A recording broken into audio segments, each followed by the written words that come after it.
Dans le but de mettre toutes les chances de son côté pour sauver sa place en Ligue 1, la direction de l'AS Monaco a déjà recruté 4 joueurs d'expérience en ce mois de janvier, en attendant un 5e renfort au moins. Et Thierry Henry se retrouve à la tête d'une effectif pléthorique. La prestation de Monaco à Marseille, 1-1, dimanche soir, au moins par intermittence, peut légitimement permettre de se montrer optimiste quant à l'avenir du club de la Principauté en Ligue 1. La situation est plus ou moins la même, a cependant tenu à rappeler Thierry Henry ce lundi face à la presse. La manière est un peu différente mais on essaie d'avancer. On est où on est à l'heure actuelle, mais on en est bien là, et on va essayer de s'en sortir. À savoir à la 19e place du classement, à 4 points du 17e rang occupé par Amiens, qui compte un match de plus au compteur. Toutefois, la campagne de recrutement hivernale effectuée semble déjà porter ses fruits, en attendant que William Vainqueur puisse porter ses nouvelles couleurs, et que Michy Batshuayi s'engage officiellement. Thierry Henry voulait apporter de l'expérience au sein de son groupe, et a été exaucé.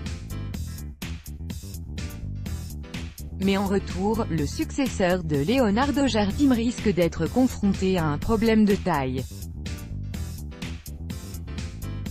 Car, faut-il le rappeler, l'été dernier, l'ASM avait déjà engagé pas moins de 11 footballeurs: Nasser Chadli, 29 ans, 12 Meuros, Alexander Golovin, 22 ans, 30 Meuros, Benjamin Henriks, 21 ans, 30 Meuros, Willem Goebbels, 16 ans, 20 Meuros, Jean Edaolou, 24 ans, 14 Meuros, Pelé, 26 ans, 10 Meuros, Antonio Barreca, 23 ans, 10 Meuros, Konaël Pierre-Gabriel, 20 ans, 6 Meuros, Jonathan Panzo, 17 ans, 3 Meuros, Samuel Grand-Cyr, 21 ans, 3 Meuros, et Sofiane Diop, 20 ans, libre, avaient été enrôlés. Des jeunes talents, prometteurs pour la plupart, venus épauler seulement 5 grognards de plus de 30 ans sur un effectif de 34 professionnels référencés à la fin du mois d'août dernier: Diego Benaglio, Daniel Subasic, Kamil Glik, Andrea Raggi et Radamel Falcao. On va avoir pas loin d'une 50aine de joueurs à Monaco, a reconnu le champion du monde 1998 avec les Bleus. Il y a des jeunes qui vont sans doute redescendre en réserve, d'autres vont rester. Il va falloir gérer cela aussi.